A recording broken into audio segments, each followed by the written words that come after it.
Wife's death ruled accidental until investigators checked the freezer.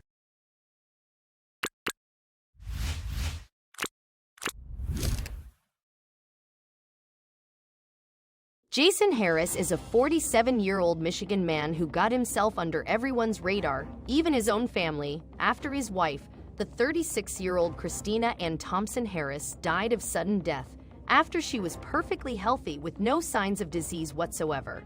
After Christina's body was found unresponsive in bed and cold to the touch, her death was ruled to be nothing but an accidental overdose. However, when investigators were going through his house, they decided to have a look in the freezer, and that's when the overdose became a suspected murder. The husband would soon be charged with murdering his wife.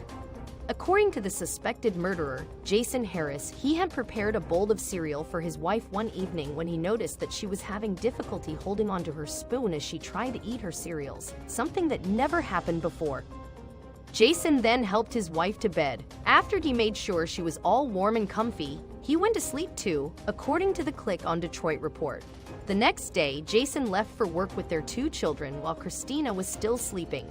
Later that morning, Jason said he became concerned when he couldn't reach his wife, which was very unusual for her. Christina didn't answer either his calls or any of his texts later that morning. Worried about her well-being, Jason asked a neighbor to check on her, according to what he told the police. When the neighbor went to their house, he found the door unlocked.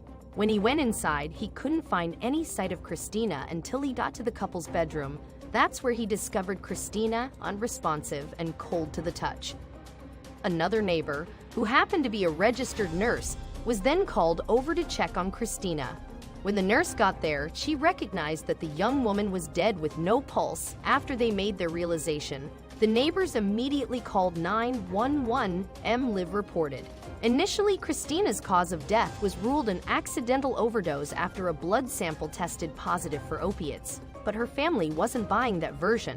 There was something fishy in the air, and they were determined to get to the end of it. Only 2 days after Christina's death, members of Christina's family went to the Davison Police Department to complain that something wasn't right. They were adamant that Christina didn't use drugs, so at some point, authorities turned their attention to the freezer, where Christina had stored breast milk to feed her infant child.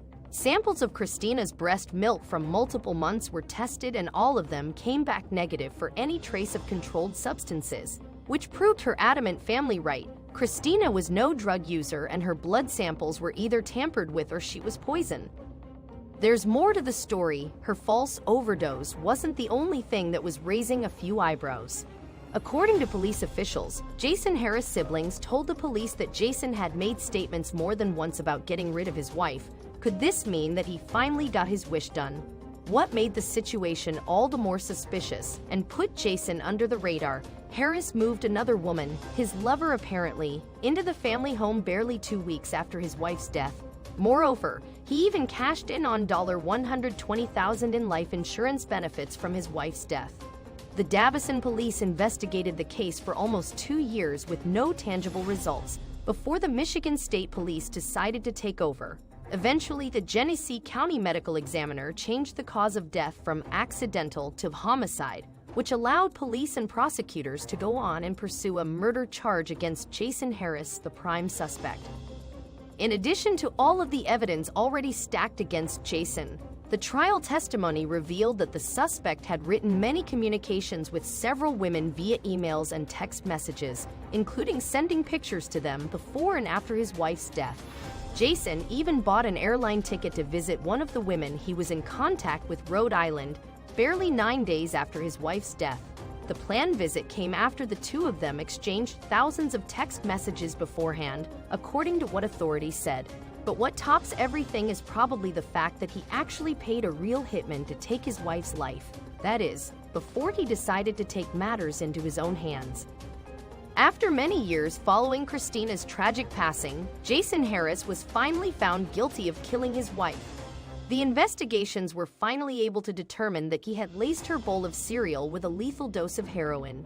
He was convicted of first-degree premeditated murder, solicitation of murder, and delivery of a controlled substance causing death, and faces a mandatory sentence of life in prison without the possibility of parole, according to the NY Post reports. Furthermore, according to Genesee County Prosecutor David Layton, Christina's breast milk played quite a key role in the case. This was a first for the Wolverine state. Breast milk had never been used before as evidence in any criminal trial. While that may make a few headlines and be the talk of different media outlets for days because of its uniqueness, this is actually much more than that. None of that would have been possible hadn't it been for the investigator who decided to take a risk and think out of the box. Breast milk hasn't been used before, but that didn't stop them from carrying on with it. Jason could have easily gotten away with his cold-blooded murder. He could have been living his best life with any of the women he was dating in parallel, bathing in his wife's life insurance benefits. But thanks to that investigator, he got what he deserved, and he will probably be spending the rest of his life in a dirty prison cell. A punishment that is still not enough for what he did. There is a detective that deserves praise for that, thanks to whom a cold-blooded killer is behind bars, and justice was served for a loving mother who almost got the label of drug addict stuck to her after her death, something that would have tarnished her kids' memory of her.